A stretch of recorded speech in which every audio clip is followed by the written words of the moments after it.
CB আমরা অক্ষরে অক্ষরে আমরা দেখেছি এবং এটার মধ্যে থেকে সবচেয়ে শর্ট করে আমরা 10 জনকে সিলেক্ট করেছি এবং 10 জনকে সিলেক্ট করেছি এবং এই 10 জনের থেকে আগামী 3 দিনের মধ্যে আমরা কাকে কোচ সিলেকশন করব সেটা আমরা কনফার্ম করে ফেলব। বাংলাদেশের ফুটবল সামনের দিকে কিভাবে এগিয়ে যায় সেদিকে আমরা চেষ্টা চালিয়ে যাচ্ছি। তাবিদ আওয়ালের নেতৃত্বে 3 দিন আমরা পরপর 3টা মিটিং করব। অনেক ভালো ভালো কোচের আমরা সিভি পেয়েছি অলমোস্ট অল দ্য রিজন থেকে, Argentina, Brazil, Germany, Spain, Italy, আপনার ক্রোয়েশিয়া, অস্ট্রেলিয়া। সো ভালো ভালো কোচের আমরা সিভি পেয়েছি, কিন্তু অনেক হাই প্রোফাইল। আজকে আমাদের বাংলাদেশ ফুটবল ফেডারেশনের আপনারা জানেন যে স্ট্যান্ডিং কমিটিগুলি রয়েছে তার মধ্যে একটি কমিটি যেটা ন্যাশনাল টিম ম্যানেজমেন্ট কমিটি, এবং এই ন্যাশনাল টিম ম্যানেজমেন্ট কমিটির দিকেই কিন্তু সবাই তাকিয়ে থাকে। বিশেষ করে আপনারা জানেন যে বাংলাদেশ জাতীয় ফুটবল দলের সকল বিষয়ে আমাদের এই ন্যাশনাল টিম ম্যানেজমেন্ট কমিটি করে থাকেন।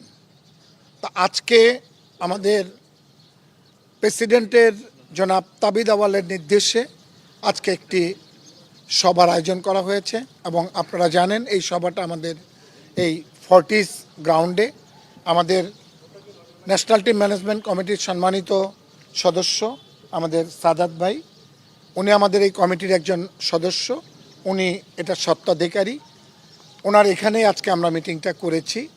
এবং এই মিটিংয়ের আপনারা অধীর আগ্রহে যে অপেক্ষা করছেন, আসলে আপনারা খুব ভালো করেই জানেন যে আমরা কোচের বিষয়টা নিয়েই সবার অধীর আগ্রহে অপেক্ষা করছে। তা সেই ক্ষেত্রে আমাদের কোচকে সিলেকশন করার জন্য আমাদের বাংলাদেশ ফুটবল ফেডারেশনের টেকনিক্যাল ডিরেক্টর সাইফুল বারী টিটু এবং সেই সঙ্গে আমাদের ফুটবল ফেডারেশনের সম্মানিত সদস্য 3 জনকে দিয়ে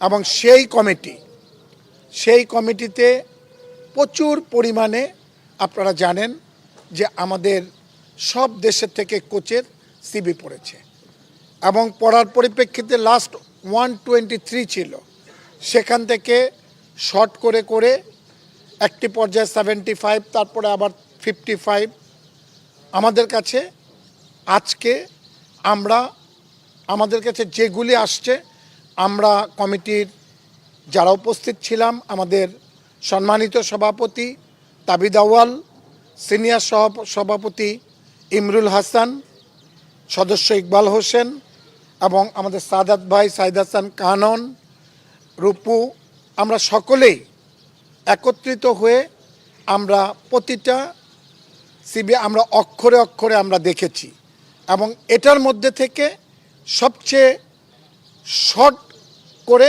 আমরা 10 জনকে সিলেক্ট করেছি এবং 10 জনকে সিলেক্ট করেছি এবং এই 10 জনের থেকে আগামী 3 দিনের মধ্যে আমরা কাকে কোচ সিলেকশন করব সেটা আমরা কনফার্ম করে ফেলব। আগামীকাল, আগামী পরশু, তারপরে আমরা পরপর প্রয়োজনের পরিপ্রেক্ষিতে 3 দিন আমরা এই 10 জন, যেই 10 জনকে আমরা সিলেকশন করেছি সেই 10 জনের সঙ্গে আমরা কথা বলবো। কথা বলার পরে আমরা একজনকে আমরা ফাইনাল করব। এটা হচ্ছে আমাদের আজকের মিটিংয়ের মূল সারাংশ। আরেকটি কথা আপনাদেরকে বলি, আপনারা খুব ভালো করে জানেন যে আমাদের বাংলাদেশ জাতীয় ফুটবল দল আগামী জুন মাসে 2টি টুর্নামেন্ট খেলতে যাচ্ছে। আপনারা জানেন মালদ্বীপে 4 জাতীয় একটি টুর্নামেন্ট হবে, সেখানে মালদ্বীপ থাকবে, আফগানিস্তান থাকবে, পাকিস্তান থাকবে এবং বাংলাদেশ থাকবে। এই 4 দলের মধ্যে তারা ওইখান থেকে টুর্নামেন্ট আকারে খেলা হবে এবং সেই খেলায় বাংলাদেশ জাতীয় ফুটবল দলই যাবে। আর সান মারিনোতে আরেকটি খেলা রয়েছে একই সময়, যার জন্য আমাদের বাংলাদেশ জাতীয় ফুটবল দল 2টি ভাবে বিভক্ত হবে। আমাদের যে খেলোয়াড়রা রয়েছে তাদেরকে দিয়ে আমরা প্রয়োজনের পরিপ্রেক্ষিতে আরও কিছু খেলোয়াড় অ্যাড করে আমরা সমানভাবে আমরা 2টা দল করব এবং 2টা দল করে একটা দলকে আমরা সান মারিনোতে পাঠাবো আর একটা দলকে আমরা মালদ্বীপে পাঠাবো। আর বিশেষ করে তেমন কোনো কিছু আমাদের আজকে আলাপ আলোচনা হয়নি। গোলকিপিং কোচের ব্যাপারে আলাপ আলোচনা হয়েছে, সেটা আমরা 9 থেকে 10 জনের একটা আমাদের কাছে একটা পড়েছে, কিন্তু আমরা প্রাধান্য দিচ্ছি আগে কোচকে। কারণ কোচের সঙ্গে আমরা কথা বলে যেই কোচটাকে আমরা সিলেকশন করব, সেই কোচের সাথে আলাপ করে তার যদি কোনো প্যানেল থাকে, তার যদি কোনো পছন্দনীয় গোলকিপিং কোচ, ফিটনেস কোচ, এই ধরনের কোনো কিছু যদি থেকে থাকে, সেটাকে আমরা প্রাধান্য দিব। না, এখানে আপনাদের আমি অনেক শর্ট করে দিয়েছি। আপনাদের কাছে আমার আকুল আবেদন, আপনাদের মাধ্যমে সারা বাংলাদেশের মানুষ সব কিছু জানতে পারে। আপনারা অনেক কষ্ট করে আজকে এখানে এসছেন আমাদের বাংলাদেশের ফুটবলের উন্নয়নের জন্য। বাংলাদেশের ফুটবল সামনের দিকে কিভাবে এগিয়ে যায় সেদিকে আমরা চেষ্টা চালিয়ে যাচ্ছি তাবিদ আওয়ালের নেতৃত্বে। আপনাদের কাছে আমাদের আকুল আবেদন, আপনারা এতদিনে অপেক্ষা করছেন, আর 3টা দিন অপেক্ষা করেন, বাকি 3 দিন পরেই আপনাদেরকে কোচের নাম আমরা দিয়ে দিতে পারবো ইনশাআল্লাহ। আমাদের 3 দিন আমরা পরপর 3টা মিটিং করব, প্রয়োজনে 3 জন করে তাদের সাথে আমরা আলাপ আলোচনা করব। আলাপ আলোচনা করে আমরা শর্ট করে যাকে আমরা সিলেক্ট করব, হয়তো আমরা যেখানেই মিটিংটা করি আপনাদেরকে জানানো হবে। আমরা প্রেসিডেন্টের নেতৃত্বে management committee, national team management কমিটির সকলেই আমরা উপস্থিত থাকব, এবং তখন আমরা কোন কোচকে, কারণ আমাদের কোচ খুব তাড়াতাড়ি লাগবে, আমরা সান মারিনোতে টিম পাঠানোর আগেই আমরা কোচকে সিলেকশন করতে চাচ্ছি।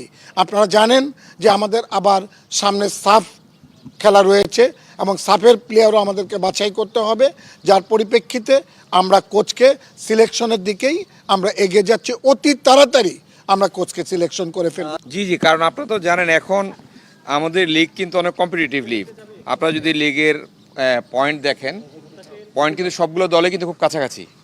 সো আপনারা এখন আমাদের যথেষ্ট প্লেয়ার আছে, সো যে কারণে আমরা সিদ্ধান্ত নিয়েছি অনূর্ধ্ব 23কে প্রায়োরিটি না দিয়ে, যেহেতু আমাদের we have enough players, so আমরা 2টো টিম করব।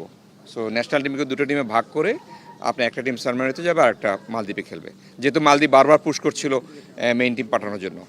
অবশ্যই আমরা তো ট্রফির প্রত্যাশা করতেই পারি। আপনারা যদি দেখেন বাংলাদেশের টিমের সাকসেসের কারণেই কিন্তু যে কোচগুলো আজকে আমরা সিভি দেখেছি, রিয়েলি অ্যামেজিং। আপনার অনেক ভালো ভালো কোচের আমরা সিভি পেয়েছি অলমোস্ট অল দ্য রিজন থেকে, Argentina, Brazil, Germany, Spain, Italy, আপনার ক্রোয়েশিয়া, অস্ট্রেলিয়া। সো ভালো ভালো কোচের আমরা সিভি পেয়েছি, কিন্তু অনেক হাই প্রোফাইল কোচের সিভি আমরা পেয়েছি। সো এটা কারণ হয়েছে কিন্তু ফুটবলের একটা ইমপ্রুভমেন্টের কারণে। অবশ্যই আমরা আশাবাদী যে আপনার ওই মালদ্বীপে আমরা ভালো করব, বাট ফর শিওর আমরা যেহেতু ইউরোপে আমরা ফার্স্ট টাইম যাচ্ছি অনেক দিন পরে, এবং এখন আপনি জানেন অনেক ইউরোপিয়ান দেশে কিন্তু আমাদের বাংলাদেশের সাথে ম্যাচ খেলতে যাচ্ছে। সো আমরাও ওটা নিয়ে আশাবাদী যে একটা ভালো রেজাল্ট করবে, যেন আমরা আরও অনেক ইনভিটেশন পাই। জি, কারণ যেহেতু এটা মালদ্বীপের একটা যেহেতু একটা ন্যাশনাল টিম ইস্যুস, ওরা বারবার রিকোয়েস্ট করছে যেন আমরা ন্যাশনাল টিমকে পাঠাই। সো ওভাবেই আমরা যেটা বললাম, আমাদের এখন এনাফ প্লেয়ার আছে। আপনি প্রতিবার সিলেকশনের পরেই তো অনেক আসে, আপনার অভিযোগ আসে যে একে কেন বাদ দেওয়া হয়েছে, একে কেন বাদ দেওয়া হয়েছে। আপনি দেখেন বিকজ আমাদের এনাফ প্লেয়ার আছে। সো আমার মনে হয় না যে 2টা টিম নিয়ে খুব একটা সমস্যা হবে। না, ওনারা ইউরোপে যাবে। আচ্ছা, কোচ বাট আমাদের কিছু ফরেন প্লেয়ার মালদ্বীপে আসবে। এইগুলো কোচের উপর।